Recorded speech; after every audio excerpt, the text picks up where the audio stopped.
Bonjour à toutes et à tous, je m'appelle Bérénice, je travaille chez Holomea et je suis passionnée par la bio-inspiration et la manière dont fonctionnent les humains entre eux. Bienvenue sur l'Affluence, le podcast qui explore la coopération.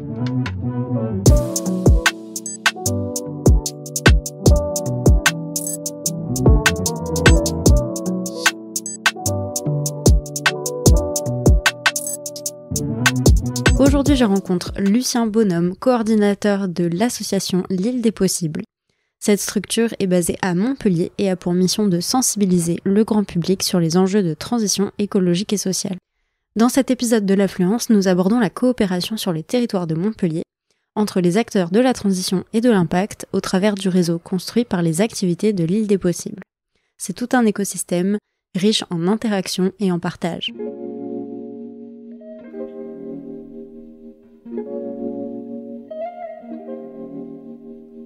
Bonjour Lucien, bienvenue sur le podcast L'Affluence qui explore la coopération. Est-ce que tu pourrais en quelques mots te présenter et présenter du coup l'association L'Île des Possibles ? En quelques mots, c'est ambitieux, mais bonjour. En beaucoup de mots. Moi du coup je suis coordinateur de la vie associative de l'asso L'Île des Possibles. L'Île des Possibles, on agit sur le territoire montpelliérain héraultais depuis 3 ans, avec une volonté forte d'aller prôner des notions de reliance avec les enjeux climatiques, de biodiversité, de ressources et de justice sociale pour les citoyens, pour qu'ils puissent comprendre, apprendre et transformer leur comportement dans leur vie du quotidien. Très bien. Et depuis quand est-ce que ce projet existe ? Qu'est-ce qui a généré sa création ? Quand je suis arrivé, au début, je suis arrivé moi en alternance sur l'entreprise qui s'appelle La Fabrique des Possibles. Donc, il faut bien faire le distinguo entre La Fabrique et L'Île des Possibles. La Fabrique, c'est l'entreprise. L'Île des Possibles, c'est l'association. Donc, moi, je suis arrivé il y a maintenant 4 ans. Sur l'entreprise, j'étais arrivé en alternance avec mon master management de la transition écologique et de l'économie circulaire à l'université de Montpellier. Du coup, j'ai rencontré Adrien Conti, qui était l'initiateur de l'entreprise. Avec lui, on a travaillé ensemble pendant environ 4 mois sur des missions de lancement aussi de l'entreprise, parce qu'elle était aussi assez récente. Et puis moi j'ai pris en charge au maximum des activités qui étaient plutôt des activités qui se font dans le non lucratif. Donc j'étais animateur, et je le suis toujours, de la fresque du climat. Donc j'ai commencé à animer sur notre lieu, parce qu'on a la chance d'être sur The Island, qui est un tiers-lieu coworking sur l'avenue de Toulouse. Et donc on avait des salles à disposition qu'on pouvait utiliser le soir pour faire des ateliers, donc type fresque, climat, biodiversité, des ateliers d'automne. Et moi qui avais un peu cette envie et cette compétence d'animer ces ateliers plutôt pour les citoyens le soir, et bien en fait on a créé cette dynamique qui était impulsée par l'entreprise. Donc ça a duré environ 4 mois, jusqu'à un moment où Adrien est parti rencontrer à Nantes un projet qui s'appelle Open Land. Et en fait il est revenu de ce projet-là en me disant Lucien, il y a des gens, ils font la même chose que nous à Nantes, c'est-à-dire qu'ils ont une entreprise, mais ils ont aussi construit une association pour en fait prolonger leur mission d'entreprise, c'est-à-dire de transformation des organisations lucratives vers des modèles de soutenabilité fortes. Mais en fait, ils le font en prolongeant leur mission vers des citoyens, des individus, avec un cadre du coup non lucratif, et donc une structure juridiquement séparée.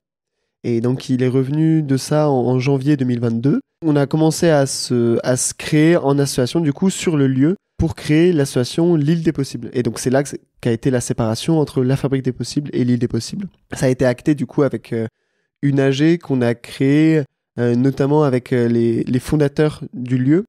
Donc, c'était avec David Coste, cofondateur de Patte Blanche, l'agence de communication et de conseil à impact, qui est aussi sur le lieu. Arthur Milleri, gérant de The Island, donc le tiers-lieu et coworking, et puis Adrien Conti pour La Fabrique des Possibles. Et donc tous les trois, Adrien, David et Arthur, se sont dit mais nos structures agissent déjà dans ces thématiques-là, mais elles agissent pour des personnes qui ont les moyens, des structures morales, des organisations, des collectivités, des entreprises. Mais en fait, comment est-ce qu'on fait pour que notre lieu continue d'être un lieu de rencontre et d'échange pour les individus ? Et donc ça, on ne pourra le faire qu'avec un véhicule associatif, non lucratif. Et donc, ils ont décidé de créer cette association-là. Et donc moi, en fait, mon alternance a été basculée sur l'association pour du coup animer la vie de l'association. Donc c'était la vie du lieu, avec des ateliers, mais des conférences aussi. Et de plus en plus, on est monté sur des organisations extérieures pour des choses de sensibilisation. Tu dis que l'action auprès des publics citoyens, elle soutient les actions des organisations.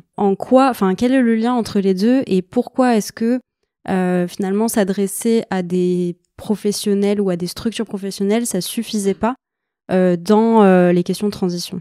En fait, ce qui est ressorti de la rencontre avec Openland, du coup, qui a commencé en janvier 2022, ça a vraiment été de se dire, on a besoin de continuer de faire avancer tout le monde en même temps, que ça soit l'État, les entreprises et les citoyens. Forcément à des vitesses différentes et des impacts différents, mais par contre, on a besoin que tout le monde s'y mette. Et en fait, on s'est dit, pour aller parler aux citoyens, il faut qu'on aille leur parler sur l'accompagnement de leurs projets. Et c'est pour ça qu'en rencontrant Openland, c'est la grosse impression qu'ils nous ont donnée, c'est que Openland, et donc nous maintenant aussi, on accompagne l'économie actuelle à la transition de l'économie actuelle, la transformation, en les accompagnant sur du coup l'intégration de leur business model avec plus de respect du vivant, reliance avec entre êtres humains, et aussi maintenant les individus qui souhaiteraient porter des projets, découvrir des projets pour accompagner une économie en émergence. Donc pas l'économie actuelle, mais plutôt l'émergence d'une nouvelle économie, une économie qui régénérerait du coup nos capacités climatiques, biodiversité, de ressources naturelles et de justice sociale. D'accord, donc en fait c'est très complémentaire entre une personne qui va être dans une entreprise classique, mais qui va vouloir contribuer à des alternatives pour faire émerger la transition écologique et sociale et la concrétiser. Et donc du coup cette double cible, finalement, ça vous permet, vous, d'accompagner la transition dans son ensemble. On s'est toujours dit, de toute façon, les entités, elles allaient à la même mission, réparer le vivant, réparer la Terre. On y va, par contre, avec différents canaux. Donc, effectivement, les entreprises d'un côté et les individus de l'autre. Et les individus, on va chercher des citoyens qui sont curieux, mais aussi des citoyens qui souhaitent agir au sein de leur entreprise. Et donc pour ça, on a aussi été fort de l'expérience de Openland, qui elle les accompagne sur comment est-ce qu'on devient un peu intrapreneuriaux dans nos entreprises. Mais ça peut être aussi des citoyens qui souhaitent se reconvertir, qui sont actuellement en poste, qui viennent sur des temps personnels.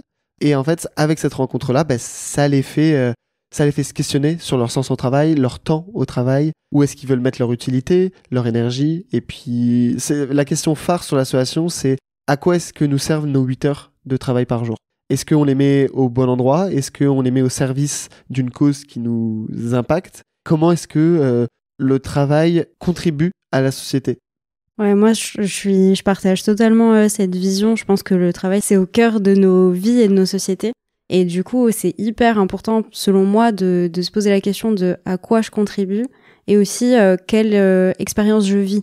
Est-ce que je viens tous les jours et en fait, je le fais parce qu'il faut le faire, ou est-ce que je viens et j'ai l'envie profonde de réaliser ce travail-là parce que je crois en ce à quoi il va contribuer et ce en quoi ça va résulter finalement. Ouais, c'est assez intéressant sur l'asso, quand on a commencé à la créer, les gens étaient vraiment venus pour découvrir un peu cet nouvel outil qui était du coup une plateforme de sensibilisation, une plateforme aussi de discussion, parce que c'est ça aussi que nous permet le lieu The Island, c'est d'avoir un vrai lieu de rencontre agréable, posé et avec plein de bienveillance tout autour. Et donc les gens ont commencé à se confier et à se rencontrer, et c'est toujours ce qu'on continue d'impulser dans nos formats, c'est d'avoir toujours beaucoup de conversationnel, d'entraide, de solidarité, et ça aide beaucoup les gens de découvrir des structures différentes, parce qu'en fait ça leur donne plein de champs d'action, parce que c'est compliqué à une personne de lui dire va sur telle ou telle thématique si eux ils ont travaillé toute leur vie sur une autre thématique différente, et en fait en leur montrant une diversité d'acteurs qui existent sur le territoire, et c'est plus facile pour eux de s'imaginer leur futur adapté. En fait, j'imagine que d'une part c'est super inspirant parce qu'on rencontre des gens qui ont fait un bout de chemin qu'on essaye de parcourir, et en plus de ça, ça peut aussi peut-être créer des synergies. Rencontrer des personnes qui ont déjà les compétences que nous on cherche à avoir, on peut du coup se développer, on peut aussi créer des partenariats, des alliances avec tout un réseau de personnes qui sont déjà à différents stades en fait dans la transition, quoi. Absolument, ça me rappelle un événement qu'on avait créé et sur lequel du coup on prend pour exemple pour refaire cette année plein d'événements dans ce style-là, où on avait créé un peu une rencontre de la communauté. On en avait créé 2 en 2023. L'idée, c'était on avait fait venir les communautés de Make Sense, de la Fresque de la Biodiversité, de l'atelier du déclic. On les avait fait venir sur une soirée très informelle, chacun ramenait son petit plat et tout. Moi, j'avais juste préparé 2 slides pour présenter juste le lieu et l'asso.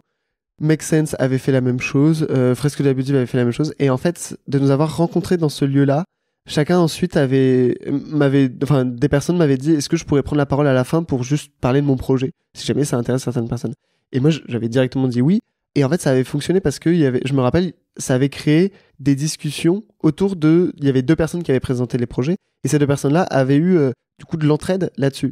Et ça me fait penser à un autre projet un autre atelier qu'on proposait en tout cas, l'année dernière. Ça s'appelle Premier Acte. C'est de Ticket for Change. C'est un atelier assez bien où on se visualise entre petits groupes quelles sont les compétences qu'on donnerait à chacun. Avec ces compétences-là, qu'est-ce qu'on souhaite faire dans le futur? Et ensuite, ça prend quoi cette forme dans le futur? Quel est le projet dans le futur que je souhaite entreprendre? On le met au pot commun, ce projet-là, et les gens viennent amender le projet. Par exemple, ah bah tiens, moi je connais telle ou telle personne qui peuvent t'aider dans la réalisation de ton projet, etc. Et ce genre d'outils-là, on adore. On adore parce que ça crée vraiment du lien opérationnel, de l'entraide. Et moi, je trouve que c'est quelque chose dans la transition qu'il faut qu'on arrive à préserver. C'est cette entraide-là. On fait partie d'un milieu très jeune, très jeune, je me comprends, mais qui est en pleine mutation. Il faut qu'on arrive à préserver cette bienveillance et ce cadre d'entraide qui nous permet du coup d'aller impulser des projets encore plus ambitieux. Et c'est notamment du coup ce que je disais au début, c'est notamment ce qu'on va reproduire maintenant avec l'aide du Social Bar et de Mon Job de Sens, où on a créé des forums, des temps qui s'appellent les apéros de la transition, qui se passeront tous les 2 mois là-bas sur le Social Bar. On va permettre aux personnes de se rencontrer, s'entraider et découvrir des enjeux. Le prétexte, on va donner à chaque fois une thématique autour de l'apéro, mais ça va être qu'un prétexte pour impulser des discussions, parce que l'envie, c'est que les personnes continuent de présenter leurs propres projets, demander de l'aide, co-développer peut-être des solutions, etc. Et donc, on essaye toujours de mettre en avant cet aspect de lien. Et ça, c'est quelque chose que j'ai pas dit tout à l'heure sur quand on crée des événements sur le lieu, même de manière générale, quand on crée des événements, on essaie toujours de faire attention à ce que ça ne soit pas que la tête qui soit alimentée, c'est-à-dire pas que de la descente de connaissances et de l'information, du partage d'informations, mais que ça soit aussi le cœur, les émotions qui soient allées chercher. Donc quand on va aller travailler sur par exemple des ateliers type Ikigai, on va demander quel est le sens qu'on veut mettre dans sa vie. Quand on va aller travailler sur notre éco-anxiété, quand on va aller travailler sur des dynamiques de désirabilité, de imagination et créativité. Donc ça, on va aller travailler vraiment les émotions, ce qui nous fait avancer en fait. Et puis on va aussi aller travailler le mouvement avec l'association, comment est-ce qu'on fait corps avec nos convictions et comment est-ce qu'on les rend visibles, nos convictions, avec nos actions. Donc ça peut être sur des chantiers participatifs qu'on a pu contribuer et participer sur l'année 2022 et 2023. Ça peut être des moments aussi tout simplement de ramassage de déchets, mais ça peut aussi être sur de la mise en mouvement entre personnes, comme on a fait avec du lancement de projet, où on a pu accompagner les personnes à se lancer sur leur projet. Pourquoi, selon toi, c'est important d'avoir cette approche tête, cœur, corps? Qu'est-ce qui fait que finalement c'est essentiel dans l'organisation de tous vos événements? Alors c'est vrai que c'est un truc qui est vraiment arrivé tout de suite sur la table quand je discutais avec les co-présidents, c'était qu'il fallait qu'on garde toujours que nos événements aient une reliance tête-cœur-corps. Pourquoi ça en fait? Et je vais essayer de citer Emmanuelle Delrieux, qui est une éco-psychologue et psychologue développementaliste sur Montpellier. Elle est formidable, cette femme. Si vous avez l'occasion de chercher l'école de la transition intérieure sur Internet ou Emmanuelle Delrieux, elle vient à intervenir souvent sur l'association et toujours nous dire ça ne peut pas être que la tête qui décide. La tête décidera en fonction de nos convictions profondes. Et en fait, nos convictions profondes viennent de notre cœur, quoi. Viennent de nos émotions, viennent de nos relations qu'on a pu découvrir, de nos liens qu'on a pu tisser. Et en fait, ça va pas forcément... Il va falloir, pour se mettre en mouvement, que nos émotions et nos connaissances se mettent en lien. Et créer une ligne verticale pour que on ait des actions qui soient en cohérence avec nos convictions, parce que sinon ça crée des j'ai plus le terme exact, mais des dissonances cognitives. Des dissonances cognitives qui font que on va agir d'une manière qui ne ressemble pas à notre fort intérieur. Par exemple, ça arrive souvent avec les personnes qui rentrent en burn-out climatique, où en fait, ils vont continuer d'agir dans une entreprise qui ne répond plus à leurs convictions personnelles. Et en fait, discrètement et au fur et à mesure du temps, elles vont commencer à développer un burn-out. Et elles ne feront pas tout de suite le lien avec du coup tout l'enjeu environnemental qu'elles tiennent à l'intérieur. Mais en fait, c'est leurs actions qui rentrent trop en dissonance avec leur fort intérieur. Et donc ça, c'est pour ça qu'on essaye au maximum de toujours faire en sorte que nos émotions soient alimentées par de la connaissance scientifique, donc avec des ateliers, et que ces actions-là, et que les actions qui en découlent soient du coup en totale cohérence avec nos connaissances et nos envies profondes. En fait, je trouve ça intéressant parce que nous, dans nos accompagnements, dans nos ateliers aussi, souvent on parle d'approche tête, cœur, corps, comme ce que tu viens de citer. Le mot corps, il y a une nous, on l'a interprété différemment, mais du coup, c'est hyper intéressant aussi d'avoir ton retour.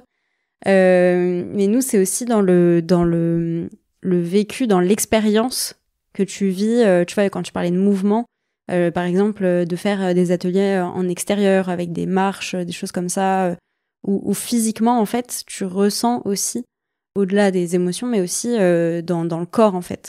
Et du coup, cette approche-là, le fait de relier les trois, fait que tu as vécu une expérience qui est transformative et qui fait que maintenant que tu as vécu ça, quand tu reviens dans ton contexte, tu vois les choses forcément différemment. Mais du coup, je trouve ça aussi génial de le relier à quelles actions, finalement, maintenant que j'ai eu cet alignement, que je l'ai vécu, qu'est-ce que je mets en place derrière et comme tu dis, les actions qui font corps avec ce qu'on a vécu juste avant. Donc, hyper intéressant. Oui, et je pense que ça peut prendre plein de formes dans son quotidien. Il faut aussi se donner le temps à la réflexion, à l'introspection. Et pour ça, c'est vrai que il y a des moments où on a besoin de ne rien faire. C'est notamment dans un des supports qu'on aime diffuser qui s'appelle la catalyse, pour un peu apprendre quels sont le constat du monde actuel et puis les inspirations pour entreprendre de nouvelles choses et de choses plus durables. On commence par le fait de se dire, déjà, il faut se mettre au ralenti, il faut se stopper, voir. Et ça, il y a eu des occasions qui nous ont permis de se stopper, que ça soit la crise Covid, pour se reposer les bonnes questions sur qu'est-ce qu'on a en face de nous et où est-ce qu'on veut aller. Et une fois qu'on s'est permis ça personnellement, je pense que ce qui est important, c'est ensuite, si on y arrive, c'est de se relier avec des gens. C'est pour ça aussi que sur l'asso, on prête une attention particulière à l'esprit de rencontre et de bienveillance, parce que une fois qu'on sait où est-ce qu'on souhaiterait aller, on a besoin de se rencontrer. On a besoin de se rencontrer pour déjà, ne pas faire d'impair avec quelque chose qui pourrait déjà être fait avec quelqu'un ou une structure.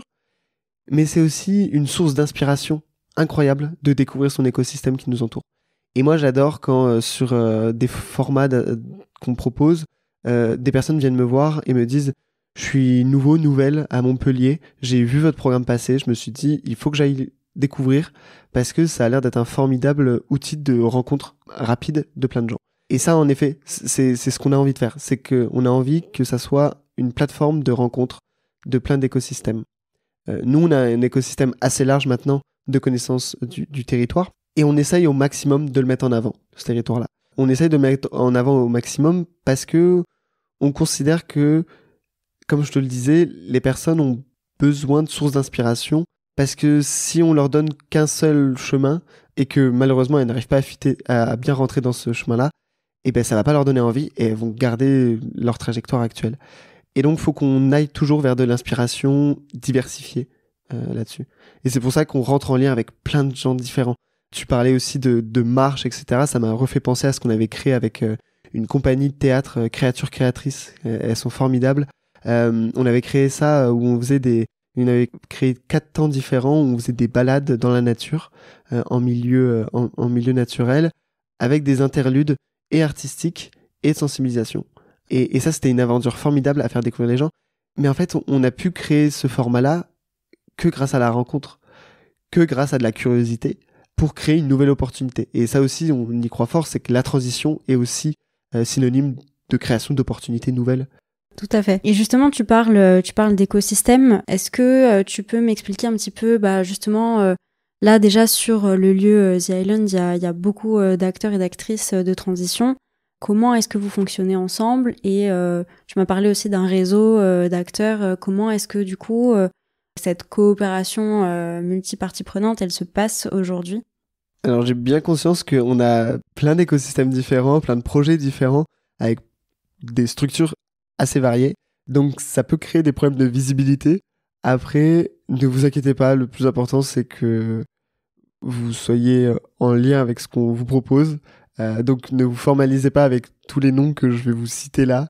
Mais en effet, déjà, ce qui est important à savoir, c'est que, comme je le disais, l'île des possibles et la fabrique des possibles agissent pour un même projet, qui est le projet Openland. Sur le territoire, du coup, il prend forme d'une entreprise et d'une asso, la fabrique et l'île des possibles. Ça, c'est un peu notre bras armé de l'action. Mais autour, en fait, de ce noyau, il y a tout un formidable écosystème qui est là grâce à notre lieu, qui est The Island. Comme je le disais, c'est un lieu hybride et avec un espace de coworking. Il a été créé en 2017 par l'agence Patte Blanche, avec vocation forte d'héberger des entrepreneurs du territoire. Et donc, The Island permet d'avoir des personnes avec des cadres, des profils hyper variés, et on se rencontre une fois par mois pour des événements ludiques et de reliance ensemble pour apprendre à mieux se connaître, apprendre à mieux découvrir aussi comment est-ce que chacun fonctionne. Et en fait, au travers d'ateliers ludiques, on apprend aussi à travailler ensemble.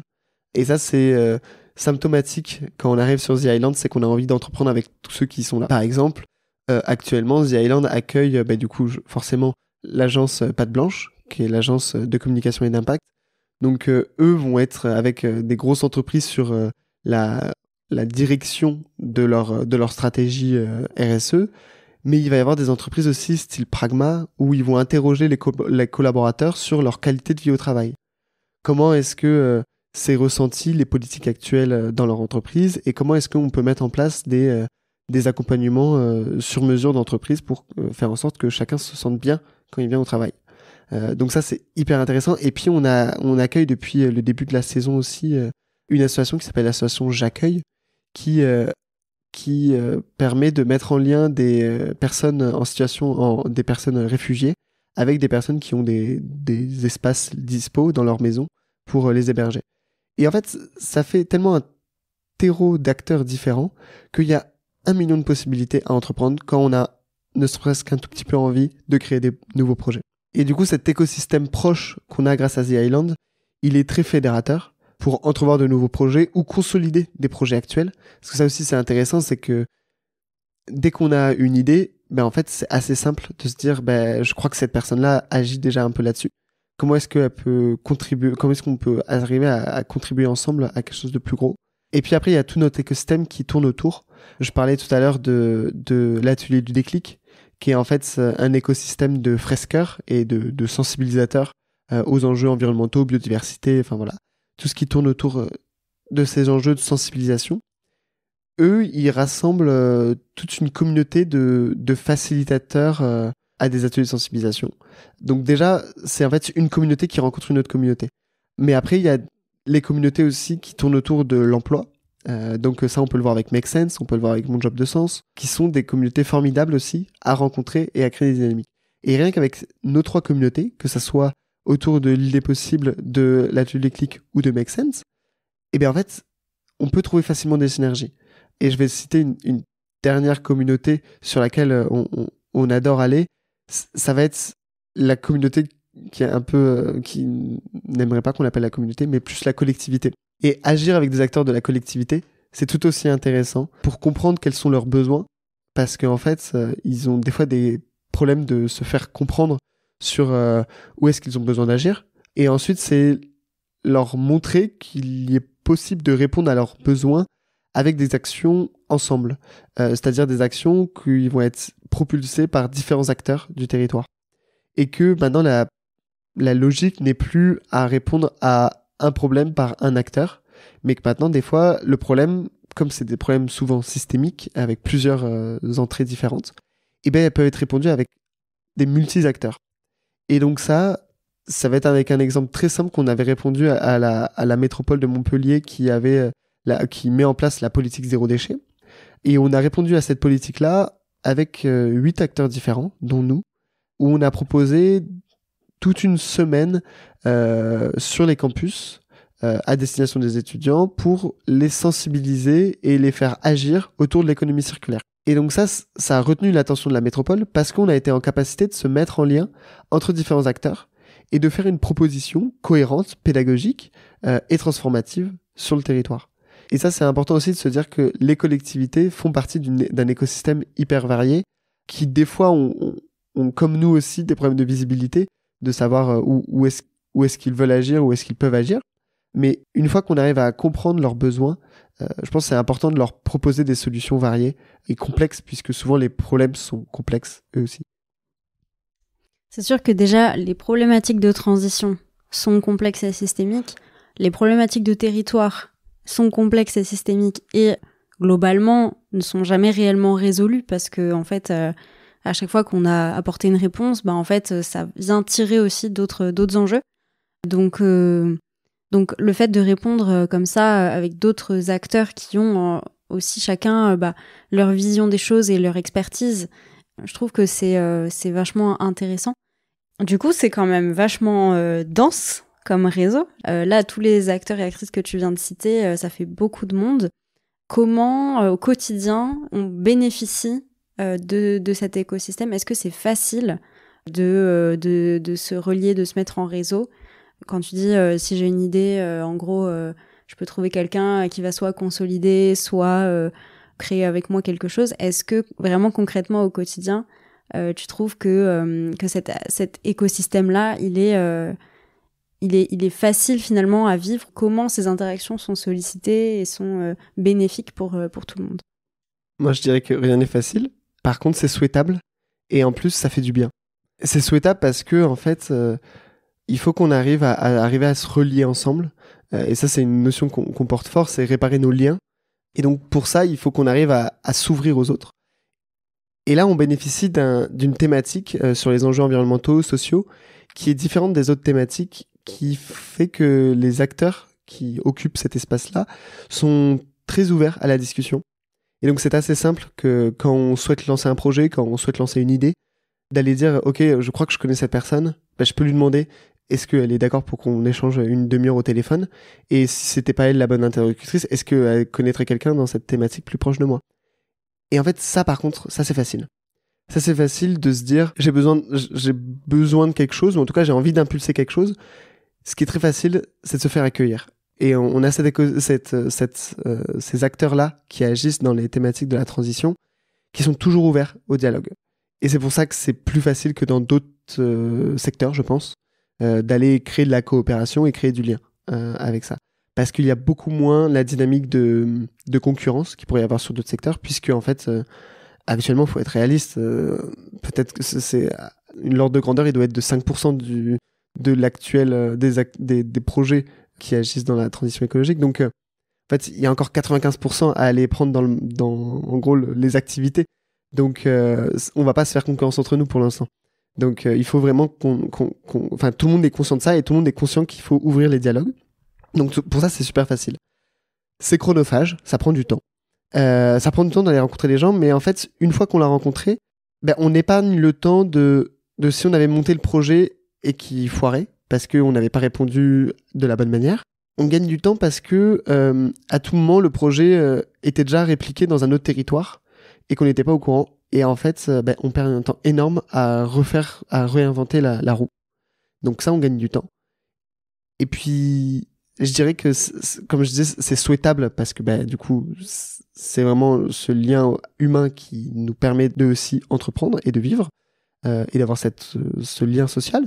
Mais c'est aussi bénéfique pour nous en tant que personnes parce que ça nous enrichit en fait au quotidien de faire des nouvelles rencontres, de créer et dynamiser notre créativité.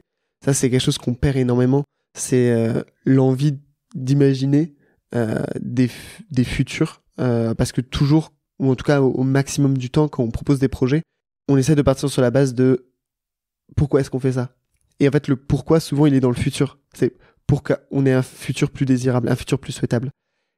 Et donc, personnellement, ça va nous libérer notre créativité. Et ça, c'est important à arriver à se redonner les moyens d'avoir cette créativité-là. Je pense que c'est quelque chose qu'on perd de plus en plus. C'est notre esprit de liberté du futur. Qu'on a l'impression qu'il sera toujours plus sombre que ce qui s'est passé, que le passé. Et donc, c'est comment est-ce qu'on arrive à aller vers des imaginaires plus positifs ensemble. Et donc, c'est pas simple. Je dirais pas que c'est pas facile, mais c'est juste pas simple. Ça demande, certes, de décrocher le téléphone, d'aller rencontrer une personne et de débuter à poser des questions. Mais une fois qu'on passe la première étape, les gens, ils sont très libres de s'exprimer, très ouverts. Et donc, je pense qu'on a la chance d'avoir ça. Après, tu me parlais sur la collectivité. C'est vrai qu'à Montpellier, on bénéficie d'un territoire qui est plus favorable que peut-être d'autres territoires en France, puisqu'on vient avec une collectivité qui est plus enclin sur nos thématiques. On est dans une région qui est plus enclin sur nos thématiques. Et même de manière nationale par rapport à l'international, on est dans un pays qui a une certaine volonté. Et donc forcément à Montpellier, il est peut-être plus facile d'entreprendre. Mais au contraire, pour les personnes qui sont sur d'autres territoires peut-être plus complexes, eh bien venez vous inspirer. Sur les territoires, c'est plus simple. Venez vous inspirer de méthodes qui fonctionnent pour les répliquer et tester en fait en répliquant. Parce que le problème, c'est quand on teste en créant de A à Z, eh bien ça peut paraître effectivement fatigant de créer quelque chose pour que ça fonctionne pas. Par contre, on peut tester à lancer des pierres qui existent déjà sur tout territoire et les créer sur des futurs territoires. Effectivement, quand tu parles de gain de temps, en fait, j'ai l'impression qu'on pourrait y mettre le même temps que si on l'avait créé de bout en bout, sauf qu'en fait, en gagnant du temps sur la partie de création, on s'en accorde sur la partie plutôt adaptation. C'est-à-dire que si on prend une méthode qui marche ici à Montpellier et qu'on l'applique dans une autre ville de France, peut-être que si on la réplique telle quelle, ça va pas fonctionner parce que les contraintes sont différentes, le contexte est différent, les acteurs sont différents. Donc il y a un besoin d'adaptabilité aussi, d'adaptation des briques dont on se sert en fonction de l'endroit sur lequel on l'applique. Mais du coup, effectivement, comme tu le dis, si en fait on gagne du temps sur la partie création, on s'en libère sur la partie pertinence finalement de la solution proposée. Carrément. Et là, moi, j'ai l'exemple de l'action qu'on a fait en mai dernier avec les journées des métiers de la transition. Un forum des métiers, c'est quelque chose qui est fait partout. Un forum des métiers autour des enjeux de transition sociale, écologique, démocratique, c'est déjà quelque chose d'un peu plus rare. Et en fait, on a vu que en Occitanie, ça avait été fait une seule fois avant à Toulouse. Et en France, c'est principalement fait dans la capitale, à Paris. Et on s'est dit, pourquoi est-ce que dans des régions dynamiques comme la nôtre, on n'a pas encore de forums spécialisés autour des métiers de la transition? Parce qu'il existe des forums de métiers, plein. Et c'est formidable. Par contre, il existe des forums de métiers autour du commerce, autour de l'hôtellerie-restauration. Mais par contre, on n'a pas de forum autour des métiers de la transition. Et donc, on s'est dit, il existe ça à Paris. Des focus métiers de la transition. Il existe même ça qui venait d'être créé un an avant à Rennes avec le forum séisme. Et on s'est dit, on va rencontrer ces acteurs. On va rencontrer le RESES qui fait ça à Paris. On va rencontrer Ambition Transition qui fait ça aussi à Paris. On va rencontrer l'association séisme, Arthur Gosset et Hélène Cloître qui ont créé sur Rennes le même, à peu près, en tout cas la même ambition. Et on va les rencontrer pour s'inspirer, leur demander conseil, leur demander ce qui marche pas chez eux. Et ensuite, avec cette matière-là, en fait, ça nous a permis de nous projeter encore plus rapidement dans la conception de la journée. Et donc, en mai, on a pu avoir des éléments qui ressemblaient à ce qui avait été fait à Rennes, dans le forum séisme, mais aussi avec la collaboration d'acteurs type le réseau étudiant pour une société écologique et solidaire, le RESES, pour apporter aussi tout ce qui était formulation de la mise en forme de la journée, que ce soit des parcours, etc.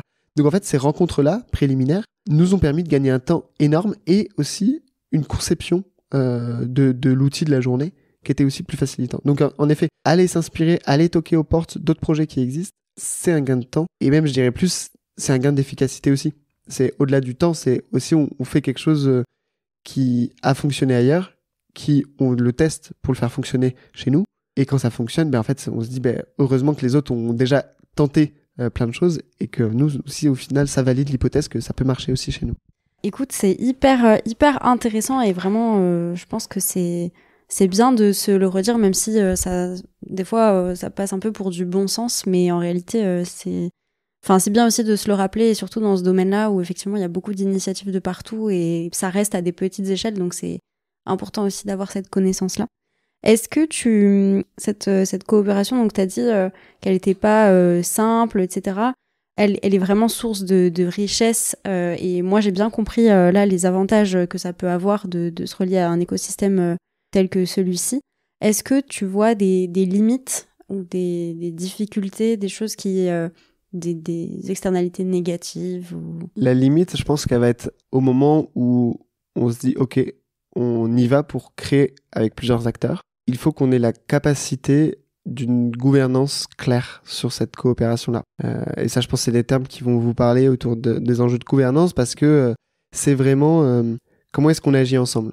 Une fois qu'on s'est dit, OK, on agit ensemble, mais ensuite, comment est-ce qu'on le fait? Parce que il y a forcément, il faut remplir le gap entre on le fait et on sait à quoi ça va ressembler. Et sur la gouvernance, c'est se donner les responsabilités de tout à chacun.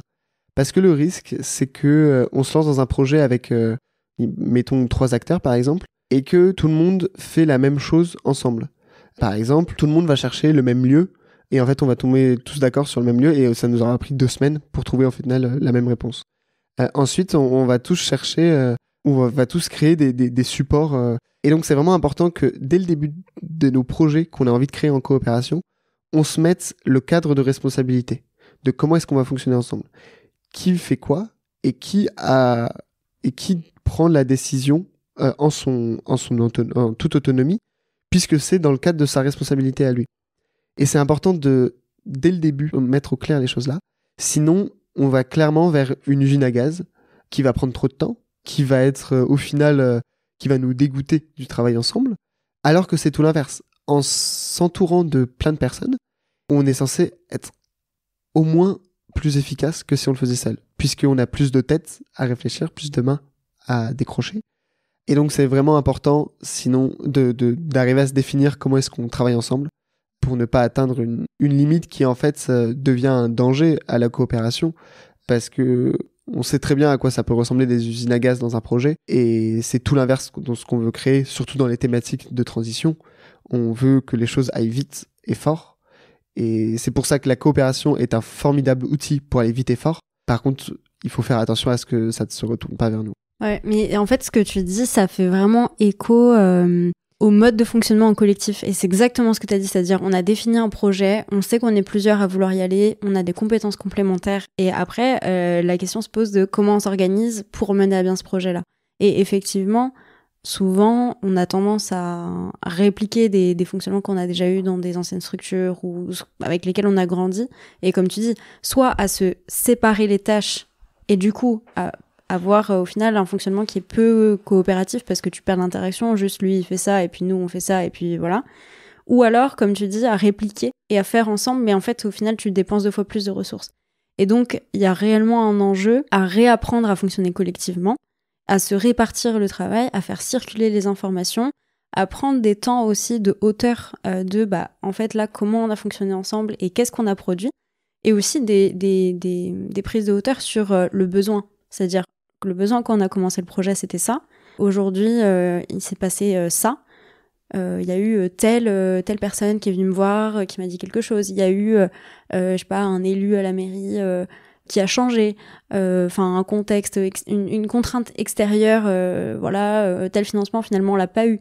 Mais en fait, c'est important aussi de se dire dans quelles conditions est-ce qu'on a décidé d'aller vers cet objectif et quelles sont les conditions aujourd'hui. Est-ce qu'elles sont toujours adaptées à l'objectif qu'on s'est donné? Et du coup, de savoir faire ce réajustement aussi. Et moi, je rajouterais à ta remarque, parce qu'effectivement, il faut toujours faire attention, est-ce que on répond toujours aux besoins et est-ce que le contexte évolue?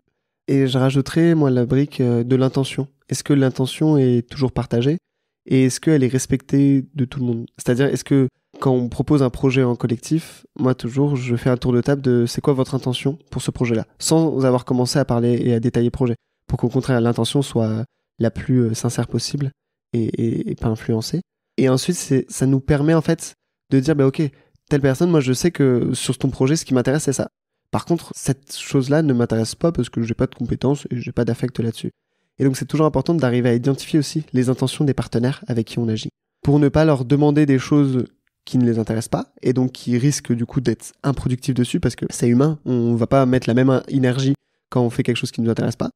Et on revient sur des modèles, comme tu disais, de fonctionnement qui est de l'ancien monde, si on peut l'appeler comme ça, ou l'actuel monde. Et puis l'intention, c'est aussi utile, je pense, pour tous s'aligner ensemble. Donc c'est important d'avoir les intentions de chaque acteur et ensuite, avec ça, de créer l'intention commune pour valider que derrière l'intention, effectivement, le besoin est rempli. Et je trouve que c'est hyper intéressant de faire des tours d'intention et d'être assez clair avec ces acteurs avec qui on va agir, de leur demander, vous, c'est quoi? Pourquoi est-ce que vous êtes là, à votre avis? Enfin, en tout cas, qu'est-ce que vous avez envie d'apporter? Et je trouve que c'est vraiment un outil très concret de faire ce tour de table-là en démarrage de projet ou même dans les temps réflexifs. Et ça rejoint la question du sens. Parce que du coup, quand tu poses ton intention, tu exprimes aussi qu'est-ce qui fait du sens pour toi, perso, et dans le projet.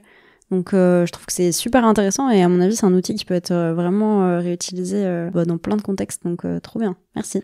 Ouais, carrément, le sens, moi c'est vrai que je le mets derrière la notion d'objectif, parce que ça parle à tout le monde quand je fais des présentations de parler d'objectif et pas de sens.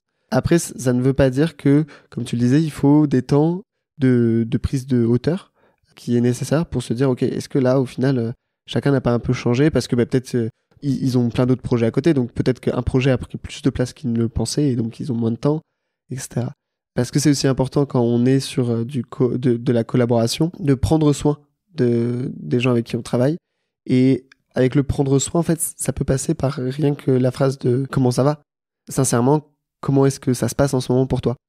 Et en fait, c'est nécessaire d'avoir aussi ces temps-là où on discute profondément de comment est-ce que les gens se sentent pour comprendre l'énergie actuelle de l'équipe. Et alors, certaines fois, je me prends des petites réflexions de les tours de météo, ça sert à rien, etc. Le tour de météo, donc météo, c'est en gros, dès qu'on débute une réunion presque, c'est tout le monde s'exprime sur comment est-ce qu'il va lui-même et comment est-ce qu'il débute le temps de parole, la journée, quoi.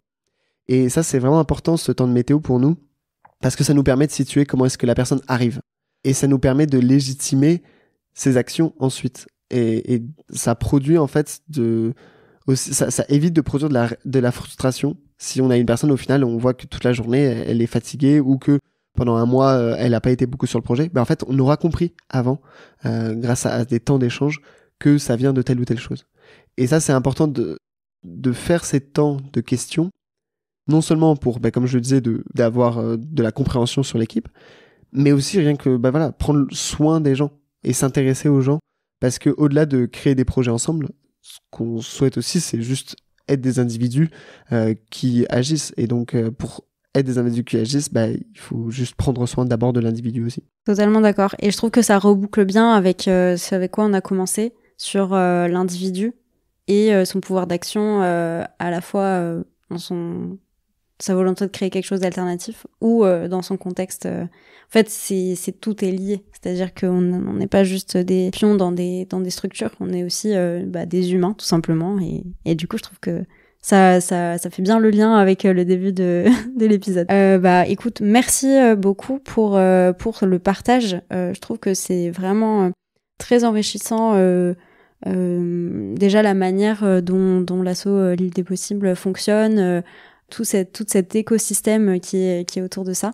Et puis voilà, tout ce qu'on a évoqué sur la coopération, moi je trouve que c'est vraiment les sujets là d'actualité dans le domaine de la transition et c'est toujours chouette d'avoir ces briques là pour avancer, pour concrétiser tout ça. Merci Bérénice pour l'occasion de s'exprimer là-dessus, parce que c'est vrai que c'est une notion forte chez nous. Merci.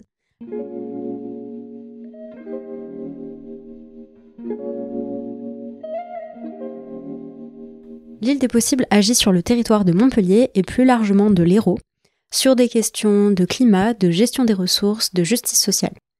Les activités proposées par l'association sont centrées sur les liens et sur la sensibilisation pour comprendre, apprendre, transformer son quotidien vers un futur plus souhaitable. Ces activités sont complémentaires avec celles de la Fabrique des Possibles, également basée à Montpellier, qui s'adresse aux organisations et aux structures professionnelles.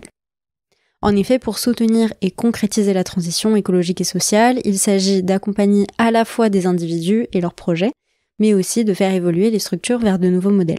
La question centrale qu'adresse l'île des possibles, c'est en quoi est-ce que le travail contribue au changement de la société ? À quoi est-ce que je vais dédier mon énergie ? Et donc pour répondre à ces questions, l'association propose tout un tas d'activités et donc il y a 2 ingrédients majeurs dans ces activités-là. Déjà, il y a la création de liens et d'entraide entre des personnes pour pouvoir vraiment impulser des projets plus ambitieux. Et puis, il y a l'aspect de sensibilisation, pas seulement à l'échelle de la tête, mais aussi impliquer le cœur, les émotions, ce qui nous fait vraiment avancer profondément, ainsi que le mouvement, donc faire corps avec ses convictions et les matérialiser, les concrétiser. Enfin, Lucien nous parle beaucoup de l'écosystème du territoire de Montpellier et des personnes qui sont engagées pour la transition, pour l'impact, qui font partie de cet écosystème-là. Et c'est vrai que coopérer avec cet écosystème, c'est extrêmement important à la fois pour lancer de nouveaux projets ou pour consolider son projet déjà existant. Ça va permettre de répondre à des besoins qui sont systémiques et qui sont complexes. En répondant à plusieurs, on a une meilleure vision de la réponse qui peut être apportée. Et puis ça permet aussi de s'inspirer de personnes qui ont déjà parcouru un bout de chemin ou voilà, et de s'inspirer aussi de témoignages qui sont divers et variés. Et puis de pouvoir voir les opportunités aussi qui se dégagent de cet écosystème. Pour coopérer, pour se mettre en lien, le conseil de Lucien, c'est vraiment de ne pas hésiter à rencontrer les personnes, à discuter, à échanger, à partager. En tout cas, vraiment à ouvrir le dialogue et à prendre du temps, même si on a l'impression que ça consomme notre temps. En fait, en réalité, on en gagne énormément en allant voir ce qui s'est fait ailleurs, même sur d'autres territoires, d'autres initiatives et en demandant des conseils. Ça permet en fait de proposer quelque chose qui est plus pertinent et plus efficace. Et enfin, les éléments essentiels de la coopération entre les acteurs de la transition et de l'impact. Déjà, quand on a défini qu'on voulait travailler ensemble et ce vers quoi on aimerait tendre et ce qu'on aimerait réaliser, c'est vraiment important de définir aussi comment est-ce qu'on fonctionne ensemble, les modes de fonctionnement de notre collectif, qui prend quelle décision, qui prend quelle responsabilité, comment on fait circuler les informations, quels sont les temps de prise de hauteur, quel est le contexte, etc. Et puis, de prendre soin des personnes qui contribuent à ce projet. Et donc ça passe également par bien se comprendre, bien communiquer avec les autres, etc.